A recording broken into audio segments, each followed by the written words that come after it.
set your business up at sam.gov.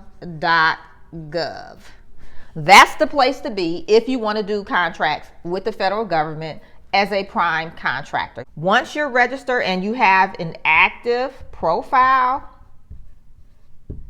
you can start bidding as a prime on federal contracts. Did you know you're one contract away from 7-figure growth? Let me show you how to win your first or next government contract. After 2 decades of putting together a proven method and then tweaking it along the way, and 50 million plus in federal contracting, I've helped thousands of small business owners across the United States transform their construction company and the services they provide into a scalable business using government contracts. Like my client Chris, who enjoyed running a multiple 6-figure company. Actually, they were doing $500,000 in the private sector. And then he realized the opportunity in federal contracting. And so with our help, he made the transition into working with the federal government, winning federal contracts, and took his business to over $2 million. So he recognized the huge opportunity with the federal government and he took action. Or my client Arnesco, who after taking our program and then implementing on our government bidding blueprint and stepping out on faith, led her to a multiple $1 million contract, $49.9 million to be exact, using one of the methods I teach in actually phase 2 of my Bid to Win program, where we talk about partnership. So if you're ready to take your construction company to the next level with support and guidance, I'm here to help. With over $50 million plus in federal construction contracts under my belt, I know exactly what it takes to navigate the process, position yourself for success, and secure $1 million contracts. So why go through the trial and error alone when you can leverage my years of experience and expertise? Book a call today so that we can talk about how we can set you up for success, win contracts consistently, and set your business up for $1 million contracts. So comment the word call below and we'll send you the link to book a call. Can you guys see how I get excited? I've been doing this for a very long time and I get really excited.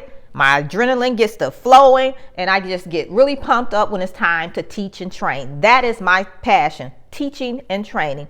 And if you've been around for a while, or if you've been in one of my programs, you know how I get when I get to teaching and training. I get really hyped. I just really love being able to support people in getting their first bid done fast and winning contracts with the federal government.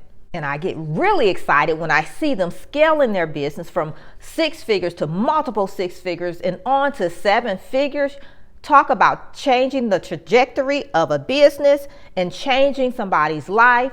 Game changer. That's why I'm getting ready to dive into 5 key steps that you do not want to skip in this video. So let's get to it. So remember, first things first, you want to set a solid, why I keep spelling that wrong, solid foundation.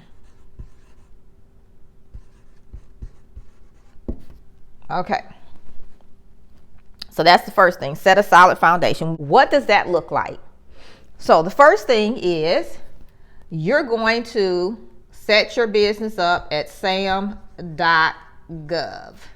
That's the place to be if you want to do contracts with the federal government as a prime contractor. This is how you are actually qualified to do work with them, and this is how they pay you. So you definitely want to be in this system. And I'll put the link to a video that I have where it talks more about sam.gov. So I'll definitely link that in the description. But you want to make sure you in sam.gov. You also want to make sure you apply for any certifications that you qualify for. And you want to make sure you're applying for the federal certifications if you're looking at doing work with the federal government. There's a difference between state certifications and federal. So we want to make sure we apply for all the federal certifications for which we qualify. And I'll also put a link for a video where I talk about certifications as well. Now, just to be clear, you don't have to have a certification to bid on federal contracts. It does give you an advantage when you have these certifications, because now you're able to bid on set-asides. And then also, if you decide to be a subcontractor, and we're going to talk about that later in this video, but if you decide to be a subcontractor under a prime on these large construction contracts, well, guess what? They have to sub some of the work out to small businesses, meaning those with these certifications like your SDVOB, WOSB, Hub Zone, things like that. Okay, so you want to make sure you have those certifications, because then maybe you can come up under one of those programs as well. So remember, on large contracts, the prime contractor has to have a subcontracting plan where they sub some of the work out to small businesses. So that's a good reason to have that certification. The next thing is you want to know your bonding limits. Do you have access to bonding? If you do, what are the limits? What is your bonding limit? What is your aggregate? You need to know that as well. Okay, so bonding capacity, what is yours? You also want to look at your insurance, making sure you have insurance and you meet the insurance requirements. Now, here's the thing. With insurance, you may have your state limit at this point, which is fine. Just know that within the solicitation, they will tell you what the limit is as far as insurance. So if you need to increase it, then they'll tell you that. Once you're awarded the contract, you will go into your insurance agent and then just increase those limits. Same thing with bonding. Within the opportunity, they will tell you what the bonding requirements are. If you need a payment bond, if you need a bid bond, they'll tell you. If you need payment, bid bond, what else? I can't think. But any type of bond that you'll need, they will definitely tell you within the solicitation, which is why it's important that you're able to read the solicitation, break it down, and pull out the requirements. Now, here's the thing. Once you're registered in sam.gov, you can start bidding. Once you're registered and you have an active profile, you can start bidding as a prime on federal contracts. The second thing you want to pay attention to as a construction company is your scope of work. So within the solicitation, they're going to have a section titled Scope of Work. So you want to be able to read the solicitation and understand the scope, meaning what do they want you to do? Now, I have people come to me sometime and they're like, hey, I don't understand the scope. Well, if you're providing a service, whatever you decide you're going to provide, you should know what it's going to take to get your client what they want. Because sometimes within the scope of work, the government may not know exactly what they want in detail. They know what they want the end result to be, and it's up to you. You're the expert, right? You're going to do this scope of work, so you should be able to tell them what it's going to take to get them to the end result. For example, one of the projects we did was a construction project, there were construction, but it was a parking garage here in Dallas. So they wanted a parking garage. They didn't have any parking garages there yet. So this was before, I think they may have 3, maybe 4 now. I don't know. I haven't been over there in a minute. I know they have at least 3. But we did the first one they had in the back off the side street. So anyway, they came to us, scope of work. They're looking for a parking garage. So they didn't give us all the details of what that would look like. They just told us what they wanted. And so this particular project was a design build project because we had to design it and then build it. And so we had to tell them what the design would look like and what the process of building it would be. Now, of course, they had to approve things along the way, but understand, they just told us they want a parking garage. And I think they may have told us how many spots they wanted, or they may have, and I don't remember, or they may have told us the space, and then we were able to calculate how many spots would fit within the parking garage. Okay, so understanding scope of work is very, very important. Because here's the thing, if you can't understand the scope, you have a problem. Now also, when looking at the scope, so I said you have to understand it, right? But you also have to look at and see if you have capacity, okay? So when you look at the scope, you know what it's going to take to get to the end result, and you have to look and see, do you have capacity, right? So do you have capacity as far as labor, materials, timeline, right? What does that look like? So you always should know your capacity. You should always know your capacity. You know what you're working on and how much more can you take on at that time. So here's what I mean. If, for example, you're already working on a project, or 2 or 3, whatever, but you're working on projects and then you see this opportunity, you have to be able to assess and say, do I have the manpower to take on another project based on what I'm already working on? And you have to look at the schedules and see, like, when are these projects going to end, to where it will free up some of these things. And that's where the timeline comes in. So within the scope of work, they're also going to tell you the timeline, when they want you to start. So that, you know, do they want you to start once you receive the notice to proceed, and when do they anticipate that coming out? And then therefore you can look at what you already have going on, look at the timelines, your schedules for completion, and see how can you take on more work, and do you have capacity to do that. So capacity, very, very important.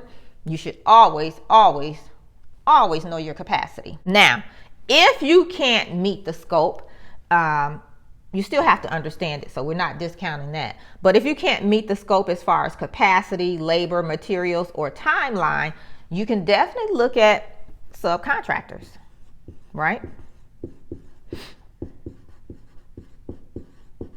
And I talk about that in phase 2 of my Bid to Win program, because if you're looking at scaling from where you're at, maybe you're already doing 6 figures, you're trying to go multiple 6 figures, or you're trying to go to 7 figures, you're not going to be able to do all the work yourself.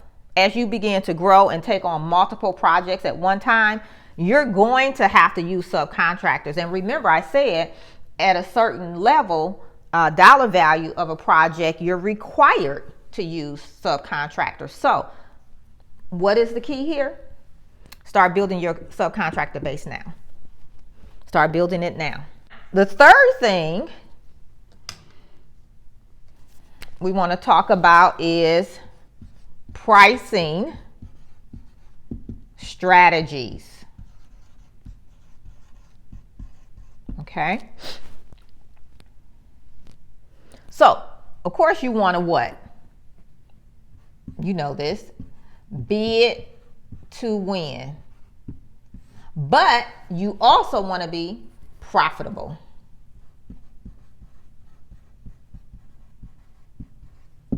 Okay. Now, when you're putting your pricing together, you want to make sure you have good estimates, good numbers.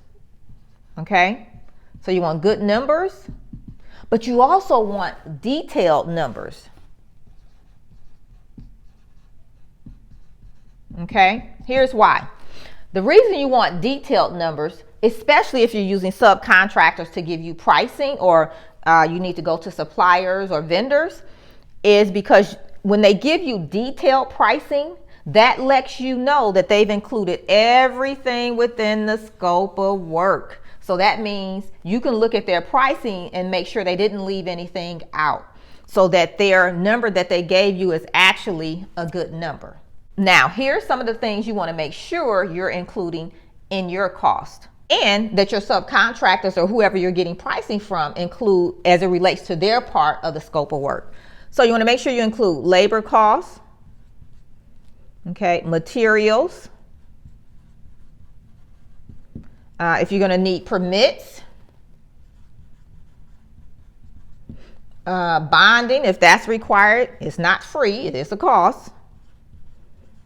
Insurance, okay, overhead, and of course, we talked about it here, you want to make sure you have your profit built in. Now, if you're breaking it down, you're getting good numbers, and you're making sure you're including all costs, then you can prevent having to do a lot of change order requests based on what the scope is as it was when you bid. Now, that's not to say unforeseen things may not come up to where you have to request a change order. That's different. That's not what I'm talking about. But I'm talking about off the initial scope of work, making sure you're pricing it and including all of your cost. Now, if you can't price out your work, you have a problem. Now, also, I just want to say, again, making sure all of these costs are included. And I always tell people, don't let your back office prevent the success in your front office. What do I mean? So you got the scope of work, you know how to do the work, no problem there, that's front office. But the back office is where you're doing your calculations, your numbers, you have to invoice, get paid, pay your subcontractors, pay your suppliers. And that's where a lot of construction companies fall off, in the back office. So we don't want that to happen. We want you to grow and be profitable. So don't let your back office prevent the success in your front office. Now, next, I'm going to dive into one of the keys of me going from 23,000 to 7 million plus in 18 months, and then doing over 50 million plus in construction projects. Now, don't forget to comment call below if you're ready to win contracts with the federal government and you'd like my help. With over 50 million plus in construction contracts with the federal government, I know what it takes. So drop the word call below, and I'll drop the link in the comments so that you can book to leverage my expertise and start winning some construction contracts. I can't wait to help you scale. All right, so here's number 4. Did you guess it?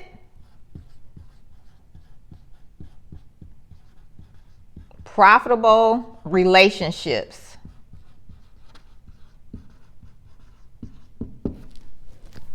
Game changer. Game changer. Can you see how it's a game changer? Even before I get into it, I'm just going to point out a couple things. It helps with capacity, right? It helps with being able to perform the scope of work. It can even help with these requirements too, your bonding and insurance. It's all about how you structure the deal. And I talk about that extensively inside of my Bid to Win program when we get into phase 2, where we talk about partnerships. Game changer for sure. Here's who you want to connect with. You want to connect with primes, subs, independent contractors, staffing agencies, right? Also, if you're going to need suppliers, which you're doing construction, so you're going to need materials, right? So you're going to need to start building those relationships before you need them. Now, here's the thing. I've outlined these here. This is strictly helping with your scope of work, right? But we know to build $1 million construction company doing work with the federal government is going to take more than this, because we didn't even talk about any of the back office support that you're going to need. Remember, I said, don't let your back office prevent the success in your front office. So, and I'll just say, invoicing, your taxes. If you get into the 8A program, you're going to have audits. So you're going to need a CPA that can do audits, because you have to do those every year. So there's other things you'll need to support you in building out profitable relationships. But as it relates to your scope of work, this is where you can start building those relationships. Now, how do we build those relationships? You can, and I'll just put it over here. So you can do networking, right? You can go to the pre-bid meeting, walkthroughs,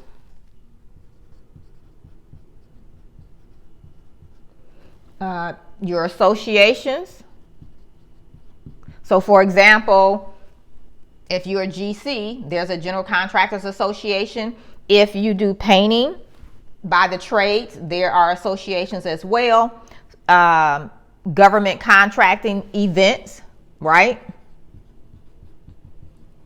So they have conferences as well, and you can go to those. Now, here's my thing with getting out, going networking.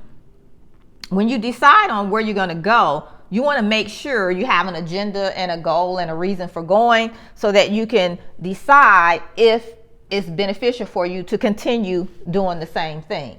So you want to make sure you're tracking your metrics to make sure you're on the right track. So what do I mean? If you're going to go to a government conference, you don't want to go to a government conference where they're talking about IT if you don't provide IT services, right? So you want to make sure you're in the right room. Now, did you know sometimes contracts are actually awarded based on relationships? Yes. Even before they're published, sometimes they already know who's getting the contract. I'm not talking about the small contracts because a lot of times, that's a little bit different. I'm talking about these large contracts. Relationships are key. Think about it. $1 million contract, 2 million, 5 million, 10 million. Or let's take our Nesco, 49.9 million.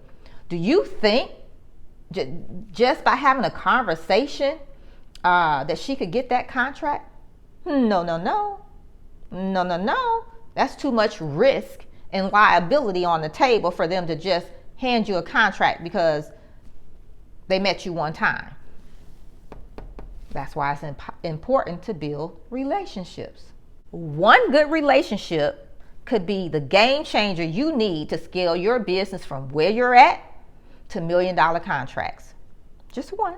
The last point, this is very, very important, so stay with me on this.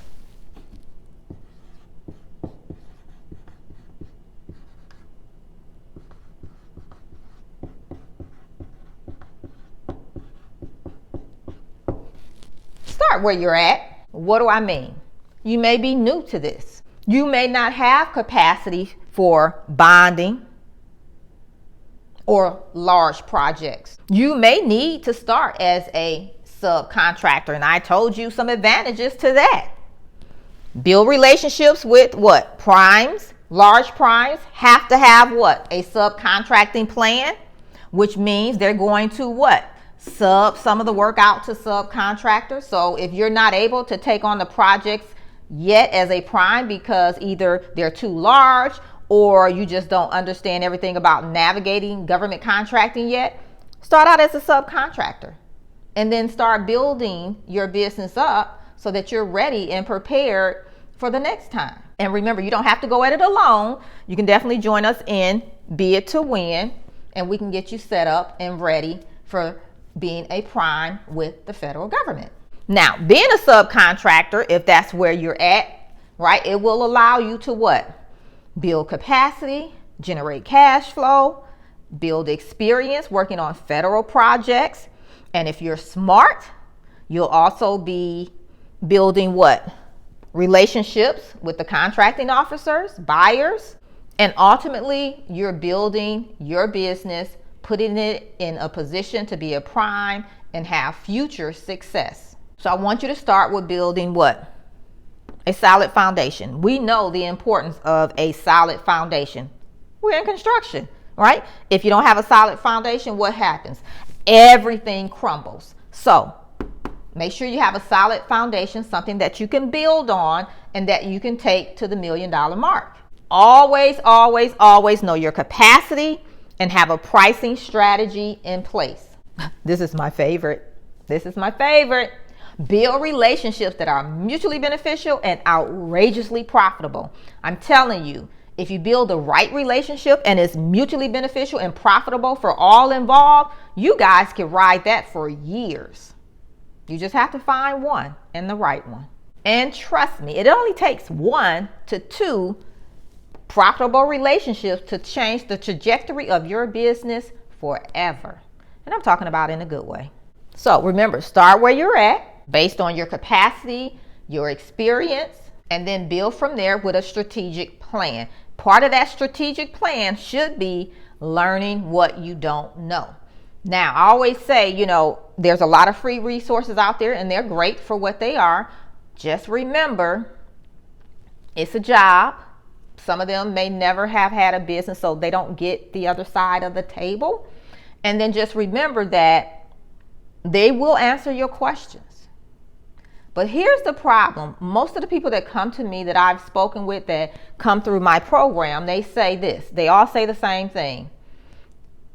I don't know where to start. So what does that mean? They don't know, or they say this, I don't know what I don't know. So what that means is they can only ask the questions based on what they know.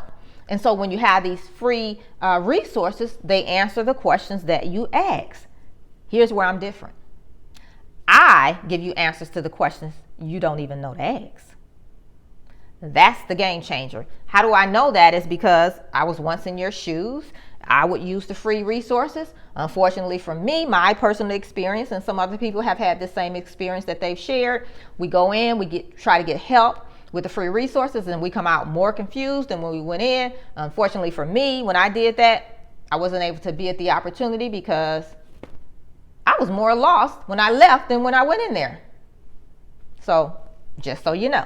Now understand, when you get into these larger contracts, these $1 million contracts, you're playing with the big boys. So when you're ready to scale beyond 6 figures, let's make it happen. So don't forget, you don't have to go at this alone. I know it's a lot. And of course, I couldn't share everything here. But if you want to bypass the trial and error, get some expert guidance and support from someone that has done 50 million plus in construction contracts with the federal government, make sure you comment below, call so that you can book a call, and we can tell you how we can help you in scaling your business to the $1 million mark as a federal contractor with the government. Now make sure, if you haven't already, subscribe to the channel, hit the notification bell, and give this video a like. And then one other thing I want you to do before you leave, share this video with someone. Remember, we talked about building profitable relationships. We talked about capacity, scope of work, and how you may need to partner with primes, subcontractors, independent contractors, staffing agencies. A great way to build your team is to make them aware of contracting with the federal government as well, which will allow you guys to partner, right? Profitable relationships, partner together, and both understand how that works and be on the same page. So share this video out. You should always share these videos out to those in your network, because you never know who's going to be a subcontractor next, or that you're going to work with. It could be a prime and you're bringing them into government contracting so you guys can partner together. So share the video out, and remember, you're just one contract away. Bye for now.